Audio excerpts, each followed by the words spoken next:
எல்லாருக்கும் வணக்கம். அருமையான இந்த மலையில் சூடாக சிக்கன் பிரியாணியும் சில்லியும் பாயாசமும் செஞ்சு சாப்பிட்டா எப்படி இருக்கும்? சும்மா செம்மையாக இருக்கும்ல. தாறுமாறாக இந்த மலையில் குளிரில் ஜில்லுன்னு சூடாக கொஞ்சம் சாப்பிட்டா எப்படி இருக்கும்? சிக்கனு நல்லா செய்ய வேண்டிய பொருள் எல்லாம் வாங்கியாச்சு, அரைஞ்சி வச்சாச்சு. அவ்வளோதான். நல்லா ஒரு குக்கர் ஒன்று எடுத்து நல்லா குக்கரில் லைட்டாக எண்ணெயை ஊற்றுங்க. கோல்டு வின்னர் எண்ணெய் தேவையான அளவுக்கு ஊற்றிக்கணும்.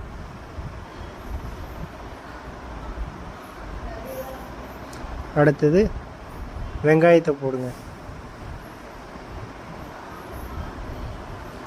அதாவது 1 கிலோ சிக்கனுக்கு 6 வெங்காயம் 6 தக்காளி.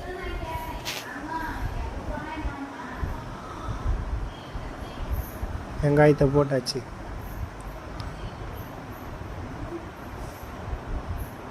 அப்புறம் இதுக்கு தேவையான கிராம்பு, பட்டை, பிரியாணி இலை எல்லாத்தையும் போட்டு அடுப்பு பற்ற வச்சிட்டோம்.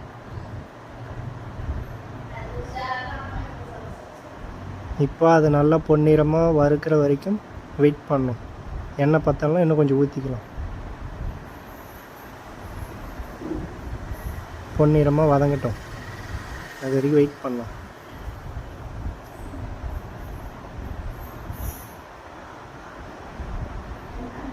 அவ்வளோதான், பொன்னிறமாக வதங்கிருச்சு.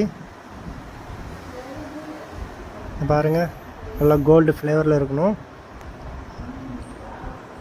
இப்போது லைட்டாக ஒரு பிடி அளவுக்கு மல்லி இலை கட் பண்ணி வச்சது போட்டிருக்கோம். அது எண்ணெயில் போட்டு நல்லா வதக்கும் போது எண்ணெயோட ஸ்மெல் நல்லா வதங்கும் போது ஸ்மெல்லு நல்லாயிருக்கும். பிரியாணியோட ஸ்மெல்லு நல்லா வதக்கி விடுங்க.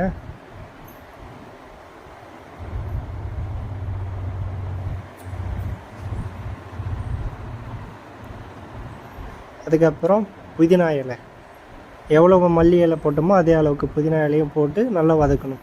அப்பயும் நல்லா பிரியாணிக்கு எடுத்து கொடுக்குற ஸ்மெல்லு டேஸ்ட் இதுதான். மெயின் இன்க்ரீடியண்ட் புதினா மல்லி. நல்லா வதக்குங்க, எண்ணெயிலே வதக்கிடுங்க. கொஞ்சம் கலர் ஃப்ளேவர் வர்றதுக்கு மிளகாத்தூள், நல்லா கலர்ஃபுல்லாக இருக்கிற மிளகாத்தூள் ஒரு 2 டேபிள் ஸ்பூன் அந்த அளவுக்கு மிளகாத்தூள் போடணும். 1 2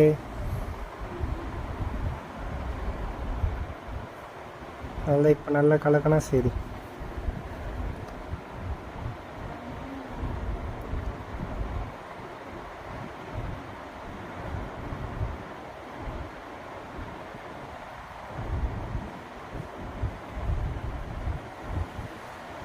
இஞ்சி பூண்டு பேஸ்ட்டு தேவையான அளவுக்கு நம்ம போட்டுக்கணும். ஒருத்தர் இஞ்சி பூண்டு பேஸ்ட்டு ஸ்மெல்லு வருதுன்னு வாங்க. பிரியாணிக்கு எந்த அளவுக்கு தேவையோ அந்த அளவுக்கு போட்டுக்கோங்க.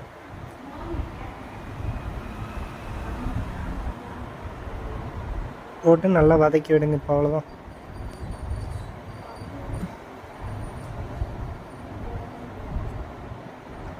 இஞ்சி பூண்டு போட்ட உடனே அடி பிடிக்கிற மாதிரி இருக்கும். நல்லா வதக்கி விடுங்க.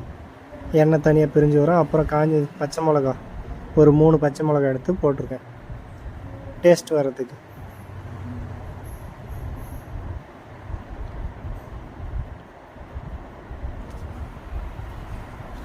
தயிர் நம்ம 10 ரூபா பாக்கெட் ஒன்று வாங்கி 1 கிலோவுக்கு ஒரு 10 ரூபா பாக்கெட்டு போதும். அந்த அளவுக்கு போட்டால் போதும். நல்லா புளிஞ்சு விட்டுக்கோங்க.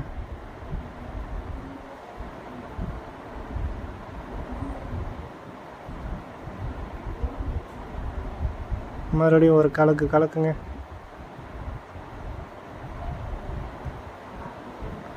ரொம்ப கலர்ஃபுல்லாக இருக்கும்.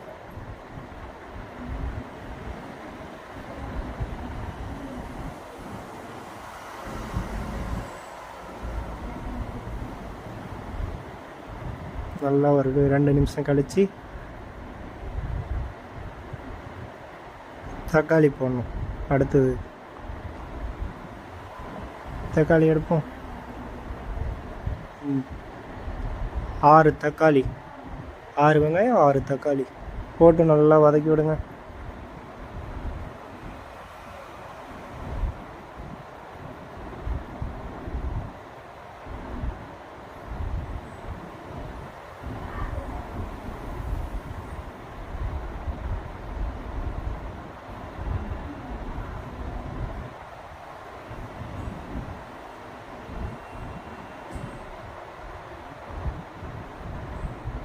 தண்ணி ஊற்றணும்.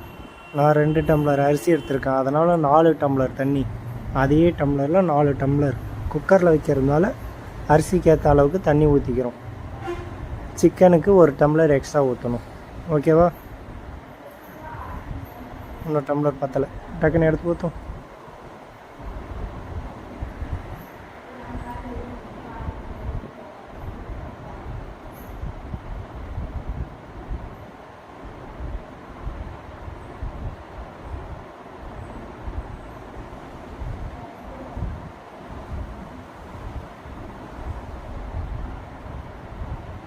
அஞ்சு டம்ளர். தேவையான அளவுக்கு உப்பு.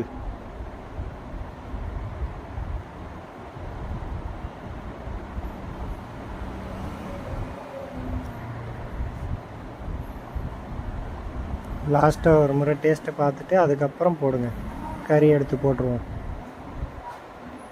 கொதி வரும்போது நல்லா கறி எடுத்து போட்டோம்னா நல்லா வேகும். அது வச்சுட்டு அதுக்கப்புறம் ஒரு 2 நிமிஷம்.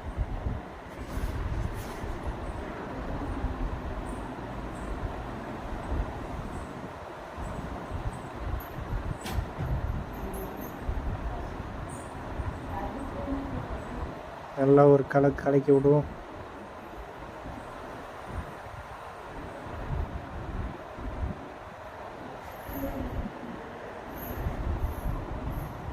கொதி வரட்டும். கொதி வந்துருச்சு. அப்புறம் ரைஸை போடுவோம். 2 டம்ளர் ரைஸு. அதை நல்லா நம்ம கழுவி எடுத்து வச்சுருந்தது எடுத்து போடுறோம்.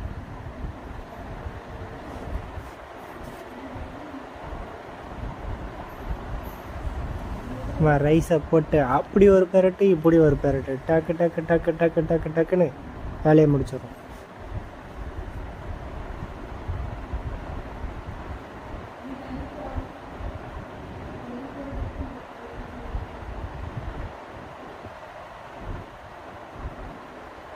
சும்மா இப்படி ஒரு கலரு அப்படி ஒரு கலரு, இப்படி ஒரு கலரு அப்படி ஒரு கலரு, அவ்வளோதான். போட்டு ஒரு 5 நிமிஷம் கொதிக்கிடும். அப்புறம் மூடியை போடுவோம். வெயிட் பண்ணுங்கள். மூடியை போட்டு அழுத்து. எங்கள் குக்கர் வந்து சரியில்லாததுனால ஒரு 10 விசில் நான் விட்டுக்கிறேன்.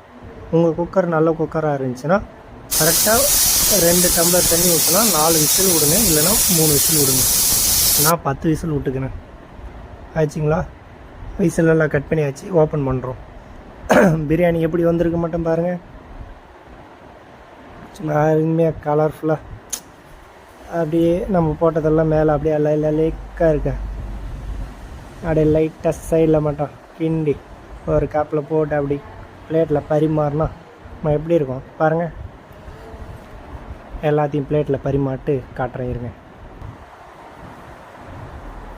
எப்படி இருக்கு?